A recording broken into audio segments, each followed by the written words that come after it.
So let me welcome to the stage, into our open dialogue, Alex. Alex Choi.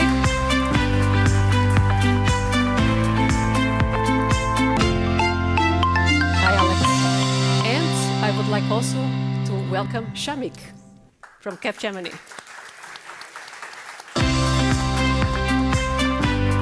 Pleasure to have you here, Alex.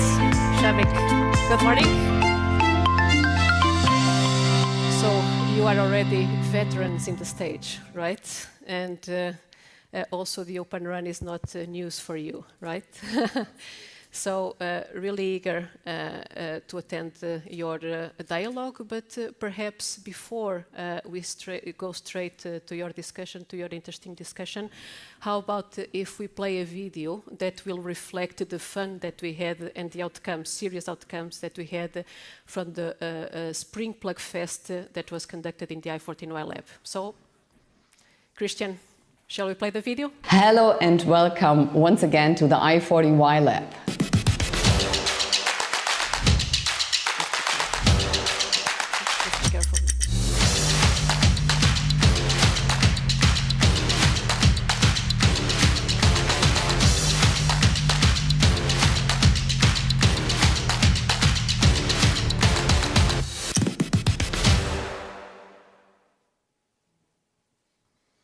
Great, right? So this is the right trigger and the right teaser for your discussion. Thank you so much. The stage is yours. Okay, so thank you, Katarina, and good morning from my side. This is my third day this week. Yeah, I'm very happy to be back to the i14y event with Shamik. When was the first time we met each other? Probably 2017, 18? 2017, yeah, 2016. First topic is already 6 years ago, right? 6 years ago. So time flies so fast. And the topic we discussed about was edgy. It was edge, computing. yeah, edge computing. Now, yeah, it's a good, I can say, predecessors before we embarked this journey about the Open RAN, because Open RAN is all about cloudification, virtualization, and adopting the COTS hardwares, which is the edgy, can be edgy application can be hosted, right? Yeah. Together with the traditional RAN stack. Now, except RFs, all this AI, machine learning, ChatGPT things, can be hosted by the. Absolutely, and I think what Open RAN really brings in is the fact that the radio network was pretty much inaccessible to companies outside the network equipment provider ecosystem. And we all know, if we have to innovate in a certain technology, we have to go beyond a certain ecosystem, right? We have to evolve the ecosystem forward. It means that Open RAN brings in software companies, system integrators, startups, who can all innovate on something. Perhaps which was more or less inaccessible earlier. It also means that there are sandboxes, labs like i14y brings in the possibility of innovating on Open RAN, whether it's creating new applications or new use cases or even testing and validating. That's what we are here for. Alex, what do you? Okay, so we prepared some slides, right? We did. From each side. So let me start with my slide, if you don't mind. Can you display my slide? Okay, yeah, so good. By the way, for those of you don't know about me, I'm working for the Deutsche Telekom, and also I'm running the T-Labs, co-located as i14y in the Winterfeldstrasse in Berlin. And also I'm working for ORAN as a chairman. I was one of the 5 co-founders of ORAN Alliance. The discussion started once again in 2017, and then 2018 we managed to kickstart our ORAN Alliance. Our first launching event was held in Mobile World Congress Barcelona, together with my four co-founders. One, Andre Fuchs, AT&T CTO, he retired, and also Zheng Mao, the CTO of China Mobile, and And also Nakamura-san of NTT Docomo, again CTO of Docomo. And we have a gentleman, Emmanuel from, I guess it's Orange. So that's how we started this Orange journeys. And 3 of them retired since then. And Emmanuel changed his role in Orange. So I'm the only remaining co-founders.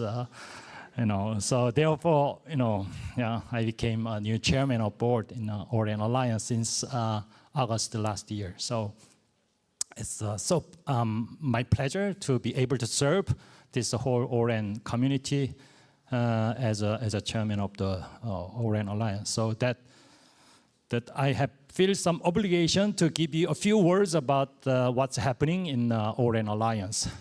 So Orange Alliance, our mainstreams comprise 3 pillars. First is a specification developments, of course. We are doing, what we are doing in this specification development is very much complementary to what the other side, which is the 3GPP, is doing. So especially we are the one who actively developing the specification for the open front haul, which is never be a part of the 3GPP. Very successful. And so far, we managed to publish more than over 100 specification documents, which can be available on our website. Yeah, and then the second pillar is Orange software communities.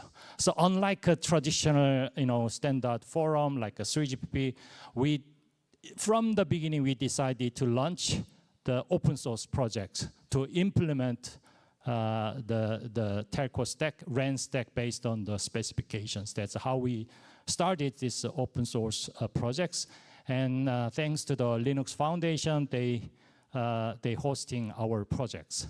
Of course, there are some commercial transaction, contracts with them between the Linux Foundation and Orange Alliance. So far, we managed to deliver our 7th software release, alphabet code G version. So it's all there. If you go to our OSC site, you can download it, you can play with it. Yeah.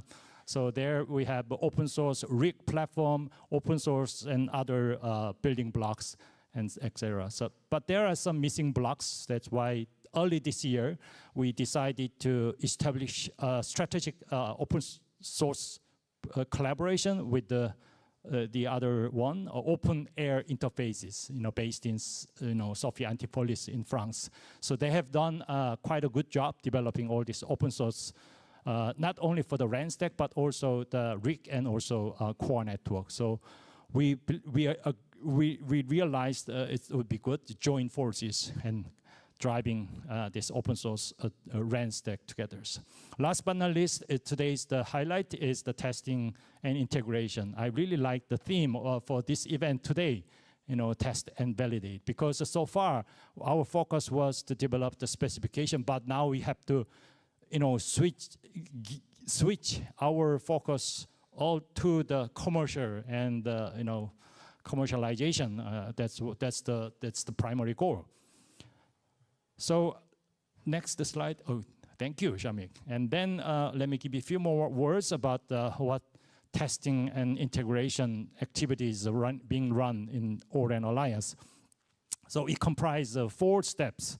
I mean, the first step as shown in this slide on the right-hand side is the specification developments. After that, we have 4 follow-up steps, starting with the first, developing the specification just for the testing. So conformance testing, interoperability testing, and end-to-end testing. So we have a dedicated working group in charge of this task. And then after that, we have a PlugFest. We just finished the PlugFest, Spring PlugFest, including i14y labs. The PlugFest was done at 10 different locations across the world, and more than 60 companies, including, of course, the Capgemini is a big part of it. So, and then finally, we have a third step, which is OTICS. OTICS stands for Open Testing and Integration Center. And so far, Orange Alliance managed to approve 13 OTICs across the world. 4 in US, 4 in Europe, and 5 in East Asia, including Japan and Singapore, Taiwan. And so, yeah, and also in US we have Cairo, and today we have stakeholders. Where is it? Julie Cup. Ah, okay. She's from NTIA. She's a big sponsor for the OTIC. So, and then final step is of course the certification and batching. So we have certification batch, and also we have 2 batches we are issuing. One is batching for the interoperability, and second is for the end-to-end testing. So remember that we are not the only organization issuing such batching and certification. We have a companion organization, which is a TIP. David, do we have a David? Oh, back there. Okay, they are there. So they also, have their own program. So last slide is, as already mentioned, we established 13 OTIC globally, as you can see in this chart, and we are very proud of it so far. Establishing such global networks, OTIC networks. Okay, that's. Thanks, Alex. So I'll quickly walk you through some of my slides here. So just for people who don't know me, I'm Shamik. I'm the CTO for connectivity in Capgemini, and I also am the deputy chair for the GSMA Operator Platform Group. While a lot of the Open RAN work happens in the Open RAN Alliance and 3GPP also, we in GSMA, we are also trying to figure out something there, particularly on how we can make developers access Open RAN. Not just Open RAN, the network in general. And if you're aware, the GSMA Open Gateway project also enables application developers to access network, and we are working towards that as well. So very quickly, if you look at the areas from an Open RAN, and I'll speak from a system integrator's perspective. Open RAN, of course, promises many things, amongst them the fact that there is supply chain diversity that's expected out of Open RAN. The fact that for the first time, perhaps the radio network itself becomes a platform for innovation. It brings in new companies, new software companies, and new application providers to the ecosystem. It also promises a long-term TCO reduction, which I think we are still to prove, but maybe over a long time we will figure it out. And then, of course, a major focus for system integrators at least is to figure out how the deployments can be resilient, in the sense that we don't have to end up doing a lot of maintenance of Open RAN because maybe there are stability issues. So how do we actually ensure that the deployments are resilient and the managed network becomes more easier to handle? So of course that requires a fair amount of things to be done in labs like i14y lab. And one of the things that there are many projects that are going on, and Alex has covered the most important ones there already. But there are projects like in Nefio, which is I would say an open orchestration platform that we are trying to build together with several companies. Capgemini is involved in it to see how we can create the infrastructure orchestration of Open RAN more simplified in a cloud-native manner. And also there are areas that we need to work in the deployment side as well. From Capgemini's perspective, we are focusing on 2 major projects from a research and innovation perspective. One we call as the Network API platform, which tries to address reducing the entry barrier for application providers who may not be RAN experts, but who should be able to build use cases and applications on top of RIC platforms, for example. And the second one is what we call as Project BOSS, which is named after the Indian wireless legend, Dr. Jagadish Chandra Bose. It's a project to actually address the sustainability and the energy efficiencies of RAN, and how third-party application providers can actually be innovative in trying to drive some of the sustainability benefits in RAN. Apart from those areas of focus, from a system integrator's perspective, and I mentioned this earlier, that there are certain challenges that we face as system integrators for Open RAN. And it is primarily about deployment. So how do we actually ensure that the Open RAN is more predictive? We have made Open RAN open in the sense that the telemetry is open, the interfaces are open. So the openness should drive some benefits. And those benefits, a system integrator or a managed service provider should be able to showcase as part of their business case. Once we move from lab to live, a system integrator should be able to maintain the network better. And for that, of course, it's required that we are able to collect data real time. We are able to build the next generation network operation centers where root cause analysis is automated and perhaps even predictive. Energy optimization should be a key aspect about how system integrators look at Open RAN. It cannot necessarily be the same like the traditional RAN, so there must be some hooks and levers. And collaboration is required both with the network equipment providers, system integrators, and application providers on how this can be done.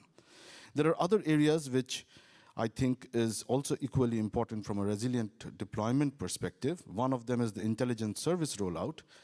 Once we roll out a network, an Open RAN network in live, then we should be able to operate at least 50% of the operations should be able to be done remotely, or maybe more, in terms of how we are able to create digital twins for individual base stations, individual Open RAN deployments, and how the data from one digital twin can be utilized by the others. And this is still work in progress. And most likely, one of the major focus areas for labs like i14y would be to figure out whether we can test and validate some of these use cases. Before I end, a very quick update about the two projects that I mentioned. One is the developer experience. As I mentioned, this is a very important thing for us. How do we build applications on top of RIC? Because it's not necessary that the RIC would be easy to develop and deploy. We still build RICs, keeping in mind that there's a network expert would be using RIC applications. But if we have to democratize that and bring in more applications, we may have to build it like a developer expects a platform to be. And in GSMA, Open Gateway projects, as well as in the Network as a Service track of Operator Platform Group, we are trying to bring in a standardized way of developing APIs and how those APIs can be deployed. And maybe there could be even different business models where an operator can own the platform, or there could be an aggregator, there could be third parties who are providing platforms. So how can we actually ensure that the application provider or the developer in general is able to access the network easily? So this is a project that we intend to test in i14y lab. We want to see how we can create APIs in a more simplified manner, how we can bring APIs, how can we make APIs more open? And we are leveraging the Open RAN software community as Open RAN Alliance's software community as a base. And the last one is the Project BOS. The Project BOS is our research and innovation project on trying to drive better sustainable RAN networks using data. Of course, not everything can be done by data, but at least a significant part can be still. And we realize that there are many things inside the network which can be optimized through data if we can get the right data from the operator itself.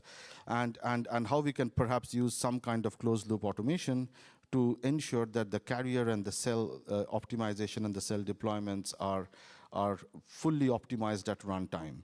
And we have done one or a few tests and validations with some operators, and we have figured out, even with the most basic use cases, with the most basic data available, we are able to reduce the energy efficiencies, or we are able to improve the energy efficiencies significantly, from a CO2 emission perspective, as well as shutting down dead cells or sleeping cells, or even using some of the major elements already present in the network and how we can actually drive that from a real-time perspective. Again, my perspective is that such projects, research projects, will not become commercial, not become become a prime time, unless We do collaboration in labs like i14y lab, where network equipment providers, system integrators, and application developers can bring in some of their applications around energy efficiencies, and we can test and validate that. And we intend to do that in i14y as well. And remember, there won't be a single application delivering energy efficiency. There will be many. There will be many strategies, many technologies, many use cases around energy efficiency, and such labs will ensure that that diversity of applications and ideas around energy efficiencies can be tested and validated. Right, and thank you very much. There's a QR code if you want to know a bit. I have to plug in a bit about Capgemini as well. So there's this QR code. You want to learn more about what we do in Open RAN. That's the website for us. Thank you. Shamik, we made a lot of good progress, but still we have a lot of remaining challenges. Absolutely. Right? Absolutely. And that's, I think, the critical part of our message is that now we move from the actual deployments to operations, to application development, and how we can maintain Open RAN, how we can make Open RAN more ruggedized and more stable. Thank you. Thank you very much. Okay. Thank you. Thank you.